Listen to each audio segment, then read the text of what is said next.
Hello everybody and welcome to the full build guide for my Cyclone Imaple Champion. This build is pure Cyclone. We're literally just spinning and winning. No shockwave, no general's cry, no cast on crit, just good old Cyclone and Impale. While I explain the basics, here's some footage of a T16.5 map with both offensive and defensive mods on it, run at level 94 with about 20 divines invested into the character. So we're playing the new and improved Champion, who was already a solid choice for Cyclone builds due to Master of Metal, but now given the changes to his fortification and taunt nodes, he is an absolute top tier choice right alongside the Slayer. Or the foe now only costs 2 ascendancy points instead of 4 and grants taunt on hit to the node itself, rather than on the node leading into it, which basically just means we get permanent 100% hit chance, forgoing the need for accuracy entirely, and 15% more damage for just 2 points. Already starting off strong. Now, the keen-eyed of you will have noticed that only monsters that we taunt cannot evade our attacks, meaning that we actually have to, hit the monster successfully before we get that 100% hit chance. However, even if we have a literal 15% chance to hit something, which is like the worst case scenario, due to having 0 accuracy on gear and then some map or rare monster mods giving them extra evasion,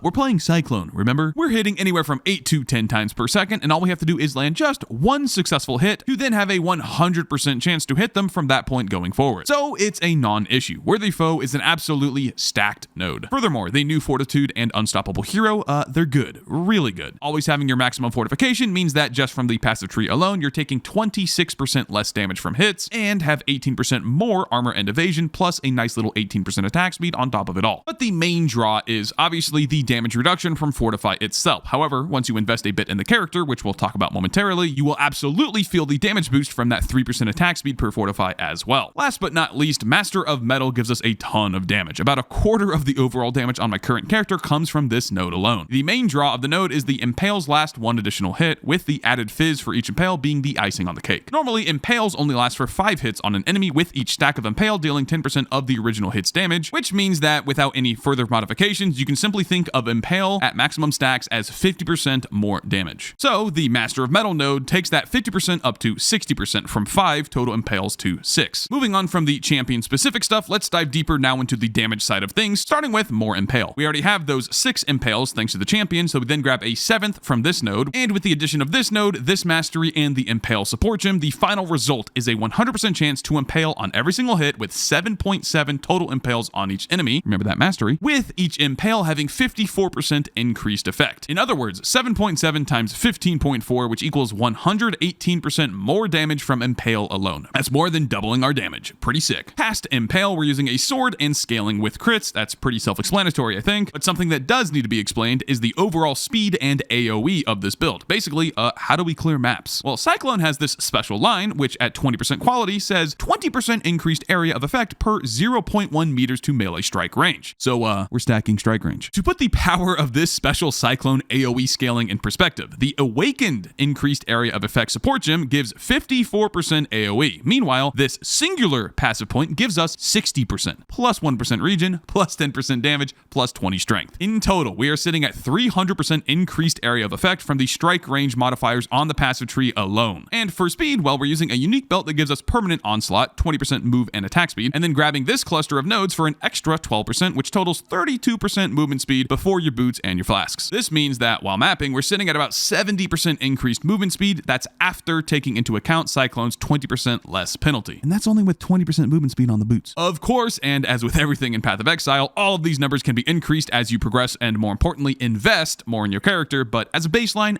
yeah, we got plenty of speed and AoE to make the Cyclone feel great while mapping. And for single target, all we have to do is swap out the regular Cyclone gem for the transfigured version Cyclone of Tumults. Now, you only need to do this really on pinnacle bosses and especially tanky map bosses, such as with T16.5s and T17s. I want to make it clear that you will not be constantly swapping your gems in and out if you play this build. Heck, sometimes I even just straight up forget or just don't even care to swap, and I just run regular Cyclone for everything. But the reason why you would want to swap in the first place is that Cyclone of Tumult gives you about 43% more damage over the regular Cyclone, but also gives you about 40% less movement speed and a little bit less AoE on top of it. So obviously the speed and the AoE are both far more valuable stats when you're just clearing maps. So outside of giga juiced content, we're sticking to regular Cyclone. Finally, for the defenses, we're playing the champion. Permanent Fortify by itself is pretty great. Past that, we're running armor and evasion on gear to synergize with Unstoppable Hero, and then generating endurance charges paired with a replica badge of the Brotherhood for even more damage reduction. And that's about it for the overview. I'll hop into the game now to go over specifics, but if what I've said this far is enough for you, check out the PoE in the description below. It has multiple build variants for your different progression points, including leveling, and of course check out my stream at twitch.tv/Woolie Gaming. Other than that, let's continue. All right, it's time to explain things a little bit further about the build, starting with the Mercenary, as I'm sure a lot of you are wondering what the setup is. Now, the main parts here, I would say the Relentless Fury. This is a 1 alch unique, gives you Culling Strike, very powerful. It's 10% more damage essentially.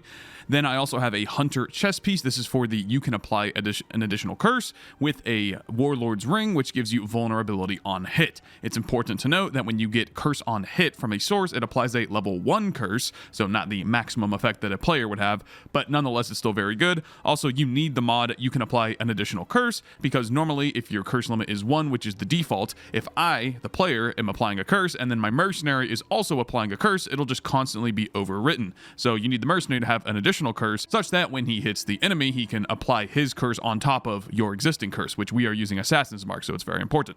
Past that, the Combs Binding Belt is very powerful. Nearby enemies convert 25% of their fizz into fire damage. That is just gives you more physical damage maximum hit, which is a very valuable stat as most enemies are dealing physical damage. Ignore the Legacy of Fury here. This is for another build. They just basically have 30% movement speed, and I guess there's a chance for the 8% of the killed enemy's life to deal damage in a little bit of an AoE. Not a big deal, though. Also, the Eldritch Implicits do work on Mercenaries. So for the gloves here, the 15% chance to Extinguish. Extinguish makes enemies that cannot apply elemental ailments. This actually does work on the Mercenaries. Then I have Maim on hit as well, because why the heck not? Anvil just for some extra block chance, given that this is a shield-based Mercenary. And then past that, you're just looking really for a Determination aura on the Mercenary. The Mercenary basically never dies. I did all Pinnacle boss content outside of the Ubers with this build. He didn't die a single time. So it's safe to say he's always up and always giving you his benefits, such as Determination, such as a vulnerability on hit. There are many things you can do with a Mercenary. This is just one possible setup. The more you invest, as with everything in Path of Exile, the more powerful you can become.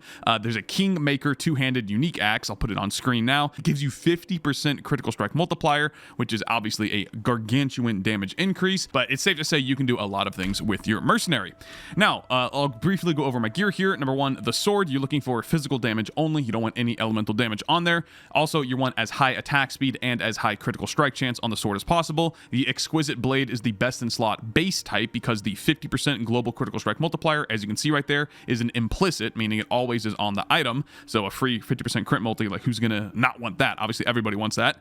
If you can get +1 level of socketed gems, it's nice. It's not necessary whatsoever. It is a prefix modifier, by the way. So obviously, just getting the percent increased fizz / accuracy, which is called hybrid fizz, would probably be better than this +1 socketed melee, but it is what it is. For all of your armor pieces, you're looking for armor and evasion rating, the hybrid stats, strength and dexterity, because that can roll spell suppress and then also give you, some armor on top of that. Spell suppress is a very, very, very, very valuable stat. Past that, you do need a little bit of intelligence. This is for your Assassin's Mark. I have 54 here on the helmet. That is a T2 roll, so I could, squeeze out some more intelligence here. My Assassin's Mark is currently sitting at level 18, so if I got, like 5 more intelligence, I'd probably get that up to level 20 and get a little bit more damage, but not a big deal. Past that, you're literally just looking for life, resistances, and armor and evasion rating on literally every other piece of gear. For the gloves here, the implicits matter quite a bit. The gain 1 rage on attack hit saves you a passive point, which you normally would have to put down here for gain 1 rage on melee hit. Now, only having one source of rage generation is kind of bad because, it takes 15 seconds at a minimum to get up to maximum rage,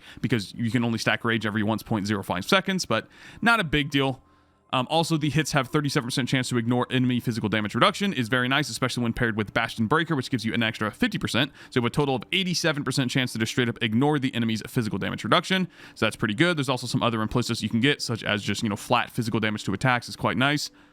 Going back up here to the helmet, the 6% fizz taken as any element, it doesn't matter. You probably don't want to do chaos, given that you won't have capped chaos res for a while until you invest in your character, but taken as any element, that's very important. Then the 20% reduced mana cost of attacks is actually quite important for Cyclone. We're currently sitting at a 2 mana cost per second on Cyclone, but that is only because we have the channeling skills have -X2 mana cost craft on both of our rings, so that just reduces it by a flat 6. Then we have the 20% reduced here, and then we have the node up here, Spirit of War, for an extra 15%. 15%. So that mana cost reduction, the 35% in total between these two things, is quite important. For the body armor, you are looking for literally just armor and evasion rating as high as possible. The additional physical damage reduction, yet again, mitigating physical damage is very important. And then for the implicits, yet again, 10% fizz taken as cold damage, fire damage, lightning damage, doesn't matter. And then I've opted to go for the 20% crit multi for attack damage. You can also go plus 1% maximum resistances, which is obviously very nice as well. The boots are actually the worst piece of gear that I have. I'll probably upgrade these very soon. Just has, you know, life, 2 res, including the chaos res. Don't need the dexterity whatsoever. And then I've crafted on the 100% chance to avoid being chilled, just, you know, for quality of life during mapping. And then for the belt and the amulet, these are the 2 unique items I'm running right now. The badge of the Brotherhood gives you your endurance charges are equal to your maximum frenzy charges, and we're also specking into a bunch of frenzy charges on the tree. We have literally all of them on the tree. We've anointed Frenetic just so we don't have to, you know, travel up here and grab it ourselves. And that gives you a maximum of 6 endurance charges, which gives you a lot of damage reduction. That is an extra 24% physical and elemental damage reduction, not to mention the damage boost that you get from stacking the frenzy charges as well. And then to actually generate the endurance charges, we have down here Disciple of the Unyielding, 8% chance to gain an endurance charge on kill. That is plenty to sustain us during maps. However, and now moving to the belt, the Perseverance belt, this is a insanely good belt, but that one line right there that says melee hits which stun fortify, yeah, that actually does remove our endurance charges given the Badge of the Brotherhood line, which says 25% chance to lose an endurance charge when you gain fortification. So when you stun an enemy, you get fortify, even though you already are at maximum fortification all the time, thanks to Champion right here, you have your maximum fortification. That doesn't matter because this still counts technically as you gaining fortification, which then gives you a 25% chance only when you stun an enemy to lose an endurance charge on top of that. In practice, we still basically have 100% uptime while mapping on the endurance charges, but there is some points in time where you go from like 6 down to 4, maybe to 3, up to 5. It'll kind of wiggle back and forth, but for the most part, it does feel very nice. You are sitting, let's just say, at 5 out of 6 of your maximum endurance charges on average. Just keep that in mind. Hopefully this is an interaction that gets addressed in the future, but it is what it is. Also, given that the Perseverance is literally a 1C unique, you can get a corrupted version of it for probably very cheap as well. I think I bought this for like 25 chaos with the implicit 16% to all elemental resistances. Absolutely helps out big time. You can also get percent max life as an implicit and some other stuff as well. You don't have to get the all res if you don't want to. But the main draw of this belt is the 1% increased attack damage per 200 of the lowest armor and evasion rating. You can see here in Hideout, this is without my Mercenary, without any buffs whatsoever, 13k armor and 17k evasion rating. So that means it's using the lowest armor, 13,000 armor. So per 200, we get 1% increased attack damage. Let's use a quick math here. 13,000 divided by 200. That means the belt is giving us 65% damage completely unbuffed. And I guarantee you, if we move into a zone here real quick, and we now have our Mercenaries Determination aura, and I have my flasks up, which will be up 100% while we're mapping, we now are sitting at actually 34,000 armor. And now our lowest is 27,000 evasions. So we're looking at 27,000 divided by 200, a 135% increased damage from the Perseverance belt. Quite good. Past that, it's basically everything that I explained in that overview section of the video. Another thing here is the Thread of Hope unique jewel. You want a very large ring, not any other ring size, the small, medium, massive, none of those. You want very large specifically. Also, if you don't know how to search for a modifier like that, click on stat filters, type the tilde key. That's the key above your tab key. Go shift and then that key above your tab key, tilde, and you want to type in only effect ring. It'll show up right here. Only effects, passives, and ring. Click that, click this, and go down to very large. Now, when you click this, you will see only Thread of Hopes with very large, and you can sort by elemental resistances, just by the cheapest one. Obviously, don't pay 12 divines for a 10% roll. You can just keep going. Look at that, 11%, and it's still 13 divines. Holy crap. What if we go down here to, 8 divines? There you go. Hey, a 16 divine sale. Holy moly, I always get sales during videos, dude. I gotta record videos more often, bro. What the heck? So, once you do have a Thread of Hope with the very large ring, you are, of course, allocating both Disciple of the Unyielding and Disciple of the Slaughter, because you will be running Replica Badge of the Brotherhood. I want to clarify, you don't get this Thread of Hope until you get Replica Badge of the Brotherhood. So keep that in mind. And then you also want to go up here and grab Spirit of War. This gives you your mana leech, so you can actually drop this leech node right here on the passive tree if you were running this, because Blood Rage, if you didn't know, Blood Rage gives you your melee damage physical leech right here. It says 1.2% of attack physical damage as life. So you got your life leech covered by Blood Rage, and then you get your mana leech covered by Spirit of War. Spec into that, and then it allows you actually to spec out of these two nodes right here, Thrill of the Battle and that reduced mana cost going into it. You don't need these anymore whatsoever. Actually saves you a passive point to get that as well. And then finally, for a Watcher's Eye here, the most important mod by far is Impales You Inflict, lasts 2 additional hits while using Pride. I already talked about why Impale is so powerful with this build, so getting 2 additional hits It's really, really, really good. That is the only mod that you need. I got the Intimidate on hit while using Pride as well, just for 10% extra damage, but you can get Intimidate from other sources, such on those Eldritch Implicits on your gloves. You can give them to your Mercenary. You can also get Awakened melee physical damage. This is obviously with higher investment, which gives you at level 5 at least 10% chance to Intimidate on hit as well, which opens up a bunch of modifiers for Watcher's Eye. You can also run Determination mods on the Watcher's Eye, such as additional physical damage reduction while using Determination, because your Mercenary will be giving you Determination 100% of the time. And then last but not least, the last big ticket upgrade, which I cannot afford right now, that I would go for on the build is, of course,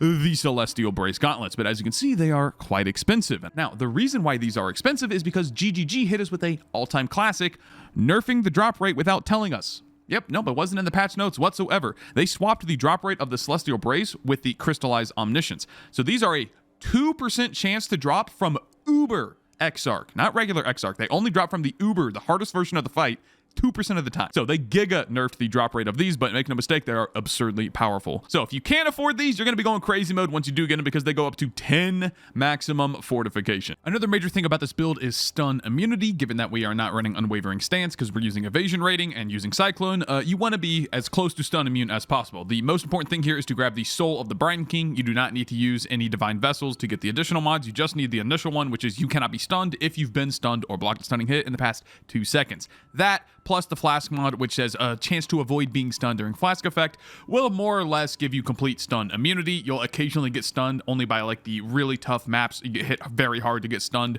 for like, you know, half a second or something, and it happens very, very rarely. But this Flask mod plus the Pantheon is more than enough. It feels fantastic. You will not be constantly getting staggered from stuns. Don't worry about that. And one last thing here with the build, when you are progressing through the more difficult content and you feel you need a little more damage, you will swap to Cyclone of Tumult. So just literally take this gem, put it in for the regular Cyclone, swap it out. But the most important part, do not forget this, is go down here to your hotbar. Look at this. You're using a Cyclone with no links. That is this regular Cyclone because you still have it socketed in your gear. So you want to click this, find your linked Cyclone of Tumult, and then swap over to it. Now you will be using the correct Cyclone. Do not forget that step. It is absurdly important. And then when you swap back, obviously remember to do it again. So regular Cyclone goes back into my links, go down here, go to regular Cyclone. Obviously, if you already have level 20 gems, you don't need to worry about this. This was just in here for gaining experience. So you can actually keep this gem in your inventory like that. And then I believe when you swap it out, it should put it in the right spot, given that you tell it to do that. So now when I swap back, boom, now it's regular Cyclone.